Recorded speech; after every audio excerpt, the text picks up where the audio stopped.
walang Marcos na nakaupong Pangulo ngayon. Hindi totoo. I-analyze natin ang sinabi ng DDS na ito at patutunayan nating mali. By Filipino Future, si Duterte at Cayetano ay tumakbo bilang presidente at VP sa iisang ticket. Magkatandem sila noong 2016 election. Si Duterte ay nakakuha ng 16M na boto habang si Cayetano ay nakakuha lamang ng 5.9M na boto. Ang malaking tanong ay ito, kung DDS talaga lahat yung mga botante ni Duterte noong 2016, bakit hindi nila naipanalo si Cayetano? Ang boto na nakuha ni Bongbong Marcos sa pagka-VP noong 2016 na ay 14 na milyon. Setting Leni Robredo aside na isang LP candidate, bakit mas malaki ang nakuhang boto ni BBM kaysa kay Cayetano? Saan galing ang 10M boto na nakuha ni Duterte na labas sa DDS votes ni Cayetano? Hindi pwedeng galing yan sa mga LP voters dahil si Mar Rojas ang binoto nila saka si Leni. Kanino galing ang majority votes ni Duterte na nagpanalo sa kanya? Noong election 2016, umugang ang pangalan ni Duterte nang banggitin niya paulit-ulit ang pangalan ng yumaong President Ferdinand E. Marcos sa kanyang mga kampanya. Napansin ito hindi lamang ng mainstream media kundi pati ng mga Marcos loyalists and supporters. Lalo na nung nagsabi si Duterte na ipapalibing niya ang bangkay ni Apo Lacay sa Heroes Cemetery. Good news ito sa mga Marcos loyalists. Noong panahon ng kampanya, ang mga Marcos loyalists sa panungunan ni Jose Calida ay bumuo ng isang alyansa. Tinawag nila itong ALDAB o Alyansang Duterte-Bongbong. Ang katindem ni BBM ay ang late senator na si Miriam Defensor Santiago. Subalit dahil may malala na itong sakit, napunta kay Duterte ang malaking porsyento ng mga Marcos loyalist sapagkat inendorso ni Amy Marcos si Duterte sa mga loyalista sa norte at ang pinakamalaking nagpondo sa kampanya ni Duterte ay ang mga Marcos loyalista din. In fact, ang pinakamalaking nagdonate ng pondo sa kampanya ni Duterte ay si Antonio Florindo Jr., na isang Marcos loyalist na nakabased sa Davao City. Nasa total of 75 million pesos ang naidonate niya kay sa kampanya ni Duterte. Si Sap Antonio Lagdameo na childhood friend ni PBBM ay pamangkin ni Antonio Florindo Jr.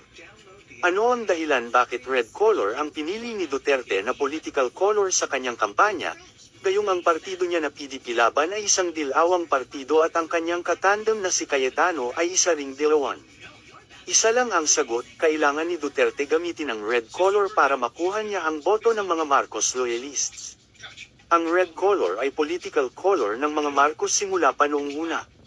In short, ang pinakamalaking grupo na nag-endorso ng alyansang Duterte-Bongbong ay mga Marcos loyalists. Ngunit of course hindi lahat ng Marcos loyalists ay bumoto kay Duterte.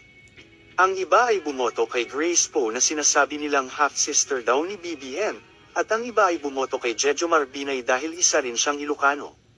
Maliwanag na ang 10 milyon botante ni Duterte noong 2016 ay nanggaling sa mga Marcos loyalista.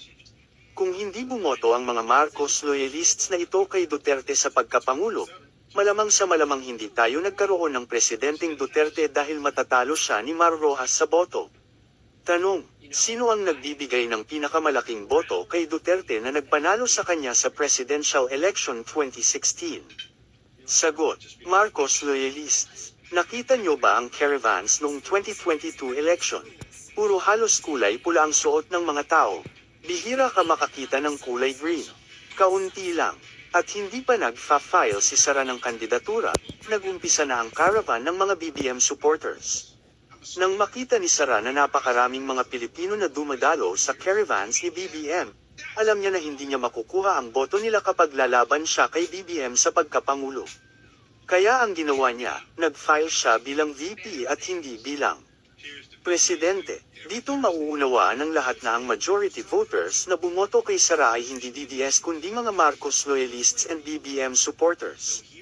Tandaan, ang DDS ay nag-umpisa lang sa Davao noong 2016. Pero ang Marcos loyalists nandyan na simula pa noong 1965. Kaya ang realidad ay hindi talaga mananalo ang mga Duterte kung hindi sila binoto ng mga Marcos loyalists.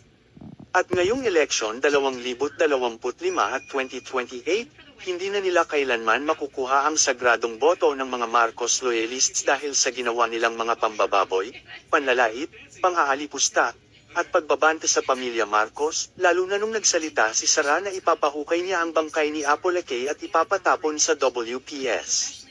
Ang kawalang iyaan, kawalang paggalang at delikadeza, at kabastusan ng babaeng ito ay lalong nagpa-discourage sa milyong-milyong Marcos loyalists na iboto siya sa susunod na halalan. Ang pambabastos nila sa mga Marcos ay nakapagbigay ng matinding sakit sa kalooban ng mga Marcos loyalists na silang silent majority voters sa Pilipinas. Bakit umabot ng 30 milyon ang mga naitalang boto noong 2022? Sapagkat nang malaman ng mga Marcos loyalists na Marcos uli ang tatakbong presidente, nagdagsaan sa COMELEC ang mga matatagal nang hindi nagsisiboto para bumoto uli.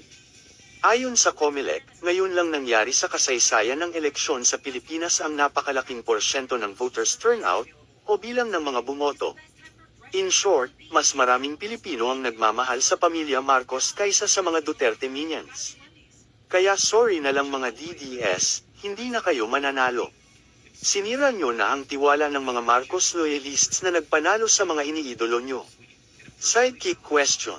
Bakit hindi nanalo si BBM sa pagka-VP laban kay Leni noong 2016? Ang sagot, dinaya ang boto kaya kinintest ni BBM ang eleksyon sa kanyang finil na kaso sa SC. Nasa video na ito pinost ni BBM ang mga ebidensya ng dayahan na inignore ng mga justices sa SC tulad ni Leonen at kay Gioa na mga anti-Marcos, na sila ring humawak ng kasong ito.